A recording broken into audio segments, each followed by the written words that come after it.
You may have heard that Democrats are holding up a government funding bill because they want to lavish billions of dollars on undocumented immigrants. That's not what's happening.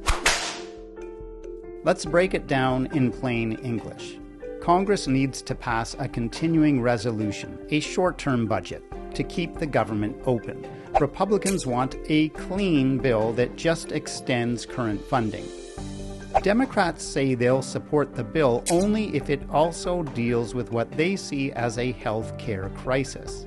Here are the Democrats' two health care demands. 1. Undo $1.1 trillion in health care cuts over the next 10 years. The Republicans slashed more than $1 trillion from Medicaid and the Affordable Care Act over the next decade. Democrats warn that these cuts could kick 15 million people off coverage. Reversing those cuts would restore about $1.1 trillion over 10 years. 2. Extend enhanced Affordable Care Act premium subsidies. During the pandemic, Congress boosted subsidies that lowered monthly premiums for people who buy health insurance on the Affordable Care Act exchanges.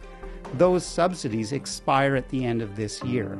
Making them permanent would cost roughly $350 billion over 10 years. Republicans add those two figures together and then claim that the Democrats are demanding a $1.5 trillion wish list. But that $1.5 trillion is not a single-year spend. It's the estimated cost over a decade of reversing cuts plus extending subsidies.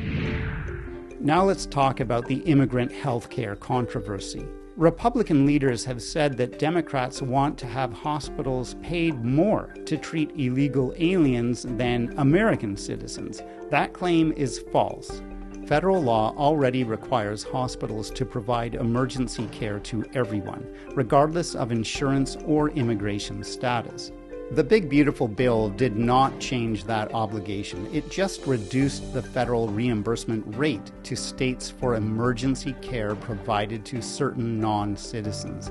Democrats want to reverse that cut, restoring the previous funding formula. States and the federal government share the cost of this emergency Medicaid for patients who would qualify for Medicaid except for their immigration status. Immigrants who are in the country illegally are not eligible for regular Medicaid. Health policy experts say reversing the cut wouldn't pay hospitals more to treat undocumented immigrants. It would simply return to the prior cost-sharing arrangement.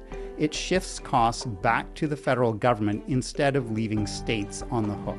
So the funding fight isn't about hospitals getting rich off of undocumented patients. It's about whether to undo Republican cuts and make sure federal and state governments continue sharing the cost of emergency care. Remember, that emergency care could go to anyone, regardless of their immigration status. The bottom line is that this shutdown standoff revolves around two long-term health care policies: undoing deep Medicaid and Affordable Care Act cuts, and extending premium subsidies. Republicans combine those 10-year costs and call them a $1.5 trillion boondoggle. Democrats argue they're protecting health coverage for millions and preventing sudden premium hikes.